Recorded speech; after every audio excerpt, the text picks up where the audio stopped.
Hi, this is Sergeant Betsy Brantner Smith with the National Police Association, and this is the 100th episode of the NPA report.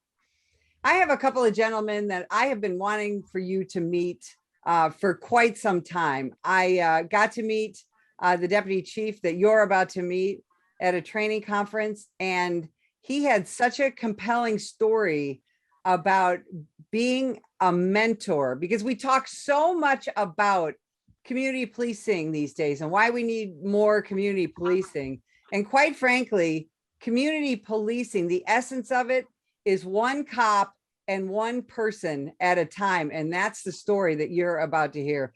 Deputy Chief Brian Nugent and Rameil Pintamber, welcome to the program. Hi, thanks for having us. So Brian, let's start with you. First of all, why'd you become a cop? And then how did you meet Rameil?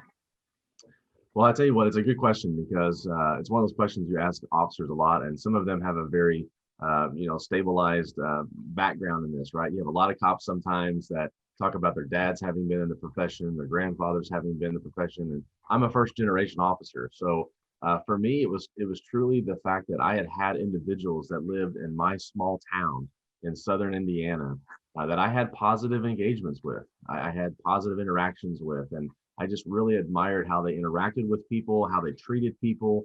And that's really what kind of led me to the profession. And so when I graduated high school, I went back to that police agency through an internship. And once I graduated college, I really got some of my professional experience with that department.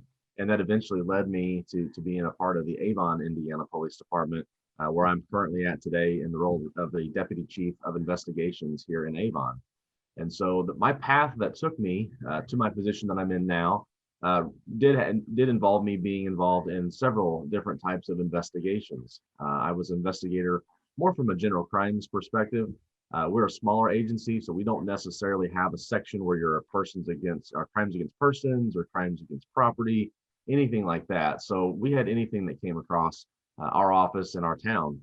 And so it was a case that I'd worked back in 2013. I had responded to an incident on a robbery. We were successful in clearing that case itself, made a couple of arrests, and one of those individuals that was involved in that case was Mr. Pintamber here with us today. And so our story was a very unique one. We're very thankful for the opportunity to share the story. Because Betsy, I'm convinced that for every story like this that we talk about, there are so many similar stories that may never get that attention. Officers that are really reaching out to their community, making those communications, making those efforts, making those mentor-mentee sort of paradigms exist, and truly improving their communities behind the scenes. And we don't always hear about that.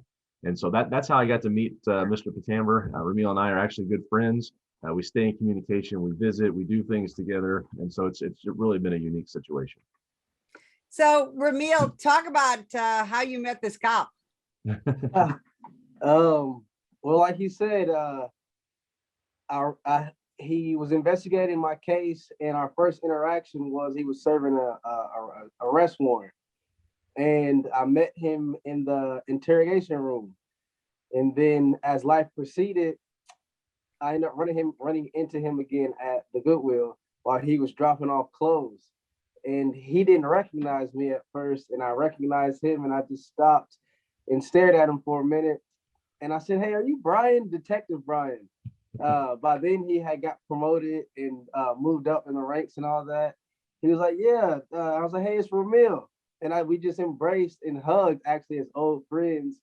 And then from that moment on, we went out to eat, and I asked him, and this is where we've been at today. Like you said, constant communication. We hang out, we talk, we stay in constant communication as a mentor-mentee. So Brian, most of us would not run into a guy that we had investigated and give him a big hug and take him out to eat. So yeah. Talk about what you were thinking there and go from there. You know, a lot of it comes back to what had happened several years before when we were in that interview room. Just to give a little bit of context of the case facts that were involved was at the time, Rameil was a juvenile. And at the time that this incident had taken place, the other individual involved with this, he was the adult who had convinced Rameil to go in and do something terrible to make a huge life-changing mistake. And I just always kind of felt that Rameil was in that position that a lot of young kids are, that they are so impressionable that they can be led in particular forms and fashions and be led to a place that they would have never otherwise had been inclined to do, or to find themselves in those terrible situations. And so the moment that I saw Rameil at Goodwill, I actually had my oldest daughter with me at the time. And, we were just dropping some things off after church. And whenever he actually introduced himself as Rameil, it just immediately clicked. For me, it was the moment where I realized that even though we had to make an arrest in this case, even though he had sustained a criminal arrest on his background now in his criminal history, it just really stuck with me, because I remember being in that interview room with Rameil. And my biggest memory was that this was a young man that had taken responsibility for everything that he did. In my experience, I think most officers' experience, that's not commonplace, right? We don't necessarily we have a hard time dealing with adults and politicians that take full responsibility for what they do. We have a hard time taking responsibility at times for our own actions. And so for me to sit in a room and meet a young man who was really struggling with some things in his life, that really opened up my heart and my mind. So when I saw him at Goodwill, I'll agree with you, Betsy. That was a little bit less than a normal interaction for myself, but I was just really taken back by this young man. He really showed me his character, despite one particular incident that I know he wishes he could take back and have never done again. But for me, I felt like the worst thing I can do at that time was to reject that. I felt like the worst thing that I could have possibly have done is just say, I don't really have time, or I'm not really interested, good luck to you, and walk away. And I have to say, it happened so organically. I didn't have any idea he was working that day. I didn't even know he was actually working anywhere in Avon. I was aware that he was probably out by that time, out of Indiana Department of Corrections, but it was just a remarkable circumstance. And for me to have that, I just felt what an opportunity to offer, to show this young man that there's other things that we can do besides that interview that day and that interrogation. So, Rameil, how did you grow up perceiving the police? No, I was taught to hate the police. Was taught to not trust them. Honestly, I don't know if I ever heard anything good about the police until I met Brian, and then met the. Growing up, the police were not welcome. They were not friendly. They were the enemy, and they were out to get me and people that look like me. So what led you to take responsibility? I mean, you were a kid when this happened. You were a juvenile.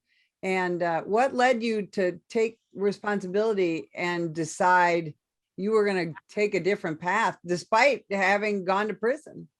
Right. That's a two-part question. That moment, I actually did not decide to take a different path. In that moment, I did not decide to change my life. I was raised by somebody that raised me was my grandfather, and he ingrained it in us to take responsibility, to hold yourself accountable in anything you do. And in that moment, I was going through tremendous turmoil. And we're sitting in the interrogation room, and my mother is crying, and she keeps telling them I didn't do it. And she's bawling. And I'm hoping that they'll believe her. Maybe they'll think I didn't do it. And it gets to a point where they show me the evidence, and she's just crying. And I just look at her, take responsibility, and say, I did do this. I did do this. This was my part in this. And we move forward with that.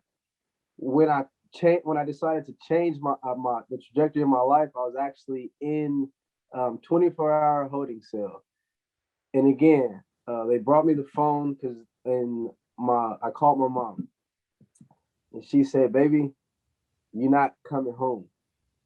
And she said, "But we're going to get through this, and we're going to pray." And in that moment, I decided that this is going to be a learning factor, and that I would never be who I was that brought me there. And from that moment on, I just made decision after decision after decision to better myself, and decisions that were conducive to my goals. So both of you have mentioned, Brian, you mentioned church, Rameil, you mentioned prayer.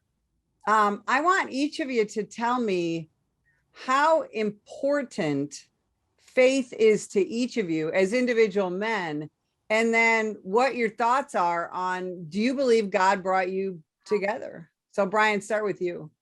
Yeah, in our profession in law enforcement, I think sometimes we struggle with the fact that we're not allowed to allow our personal faith kind of brush against our professional expectations, right? For me, like every man and woman, in my opinion, that is, my faith is a journey. My faith as a child was challenged.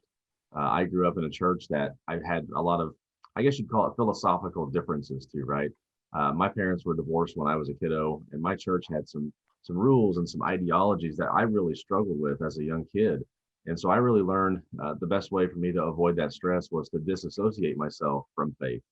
And so as I became an officer here in Avon, as I became married and had children, it became more and more important to me. And so I'm thankful to have a church here in town that I've been a part of here in Avon that I've really found myself volunteering through. And sometimes it's almost like the dragnet, right? Sometimes you find yourself doing things for a church and you start questioning yourself, like, am I getting anything spiritually out of this group, right? Or am I just coming in here to facilitate a job, to come in and come out? And so very early on, it really hit me hard that my faith, I had a long way to come with my faith. I was ignorant to a lot of the scripture. I was ignorant to a lot of the details of what it meant to have a good relationship with God and have a strong faith. And so for me, I've been working on that for years. And again, I continue to do that to this day and trying to affirm my faith and doing things to make myself a better dad, to be a better husband, to be a better officer, a better coworker, a better brother, a family member, whatever that may be. And for me, this event really helped solidify that for me. I look back and I think to myself, what were the chances that on this one particular day that Rameil was working and I was dropping off some stuff? I think about, well, what's the chances are that it was on that particular shift? What are the chances are that the rotation of people coming out to your vehicle and you dropping things off happened to be of that magnitude? He could have gotten the job pretty much anywhere across the state of Indiana. He could have walked away from that, but something led him to stay here. Something led me to be there at that date and at that time. And I'd be honest with you, Betsy, I think I would have been God's fool if I had not embraced this opportunity. And God obviously gave him the confidence and the ability to come forward to me and help me remember who he was. And so for me, it just cemented every concern, every hesitation. And so it's been a big part of my journey in my faith to know that I had dealt with somebody earlier in my life who had formulated some form of an opinion of me. And then years later, under no other circumstance more explainable than that of our faith, brings us together. And we've had such a good relationship since then. And then the silver lining is just the number of people that have helped Rameil and I tell our story. And Rameil's always said this, the idea between sharing our story is just giving other people the sense of hope, that there are other family members that have experienced similar situations, other communities and police officers that may be struggling. We don't have everything figured out. This is just our story. And my faith has been a big part of that. Rameil, how about you? What's faith meant to you with this? I've had a rocky journey with faith. As a kid, I was being sexually abused and physically abused. And more times than not, I would pour my heart out to God. And right around the time when I had caught this case, actually, I had lost my faith. I had given up on God. I had given up on faith. And I had started to hate him, which means I hated myself. But as he said, there's always a silver lining. And there were people praying for me, my grandmother, my mother. And I came back, and faith has been that guiding force, that intuition, that inclination that gets me where I need to go and keeps me out of places I don't need to be at. As Brian said, I agree with everything that Brian said, and I never really put it into perspective with what he just said, how I could have worked anywhere. And on that day and in that moment, we reconnected. Faith is a major part because, like they say, it lets you see where you're going without going there first. Let you believe that life is better, and that optimism and that walking one foot in front of the other, I would be nowhere without that. And it really just dawned on me that he's right. I could have been anywhere working.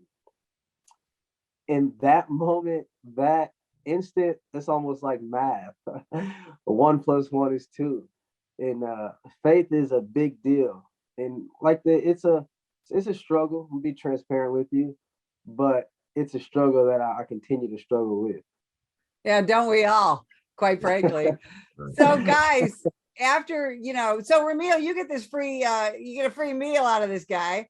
But then you guys become famous. I mean, you get national attention. In fact, what I want to do here is just show people just a few seconds of the national fame that you achieved. An unexpected bond is building in Avon, Indiana. You looking good. Between 23-year-old Rameil Pintamber, who's rebuilding his life after prison, and Brian Nugent, the deputy police chief here. It's a lot I'm trying to learn and unlearn.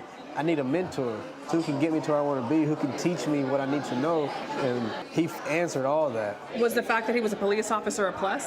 Yes. My goal was to not go back to prison, but I didn't 100% know what to do to not go back to prison. And I knew that he knew that. Like, he's the expert in what to do not to go back to prison. 6.5 years ago, Rameil was a 17-year-old honor student struggling with the death of his father. So gentlemen, here you are, getting this national news attention.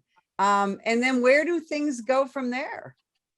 Yeah, it's really unprecedented, to be honest with you. We had shared our story here in the Indianapolis area. Somebody had obviously taken great note of that. When we got a phone call from CBS News stating that they want to do this story, we've always been very mindful that this story, as rich as it can be in a lot of different angles, it was a story that truly can impact Rameil to a point where, this is a comfort zone question, right? Is this out of your comfort zone?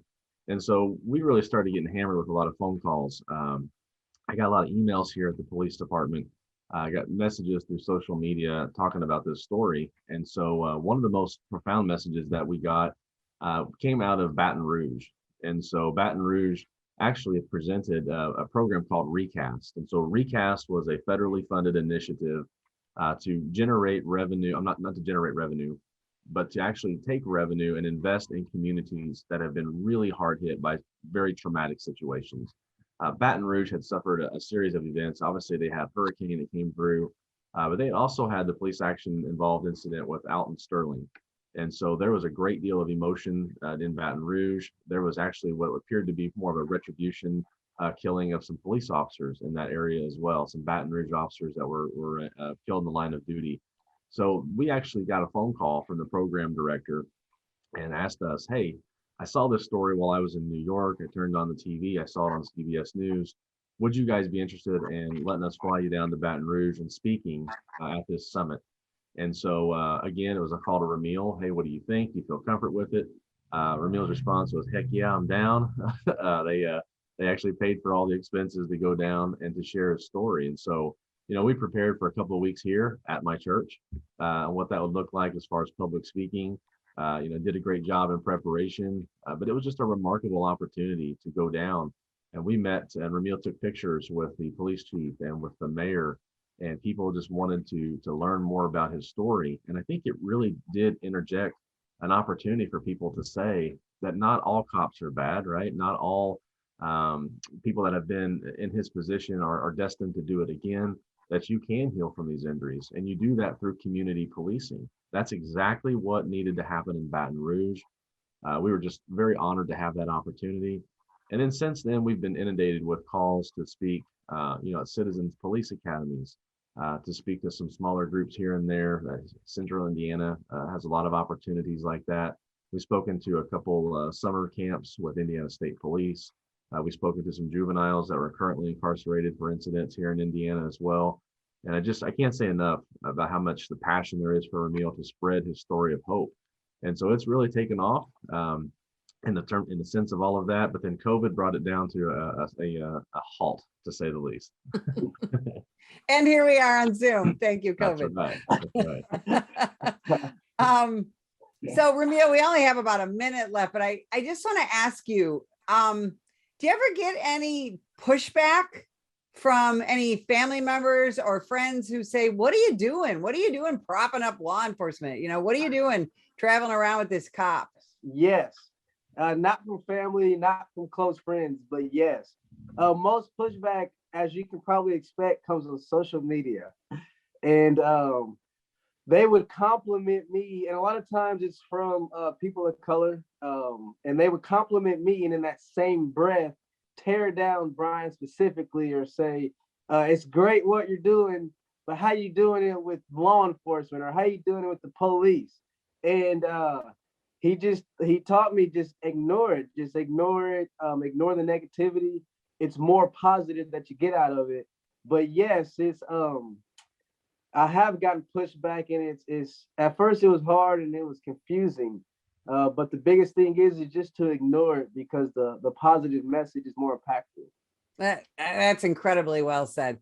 Brian, where can people get in touch with you? People can get a hold of us through our social media, but I would ask most people kind of look for us at our website. So you can go to www.avongov.org. You can find my contact information there, and a little bit more information about what we're talking about today with community policing, and obviously with Rameil's story here. Brian and Rameil, I cannot thank you enough for spending time with us today and being our 100th episode. And if you would like more information about the National Police Association, visit us at nationalpolice.org. Ma'am, put the gun down! Put the gun down! Last year, law enforcement officers were involved in hundreds of thousands of use of force incidents. A use of force incident is when an officer must use nonverbal tactics to gain control of a dangerous situation. Put the knife on the ground. In many cases, officers have no choice but to use force when a suspect doesn't comply with a lawful order. Use of force is always ugly. No one likes it, especially police officers. Together, we can help de-escalate these dangerous encounters. Help police officers by complying with their lawful orders. Don't attack, attempt to disarm, or flee from an officer. Use of force is an officer's last option. Most incidents can be avoided by not resisting arrest. If you feel you've been wrongfully detained by a police officer, then seek a legal solution after the encounter has been resolved. Let's keep everyone safe. Comply now and complain later.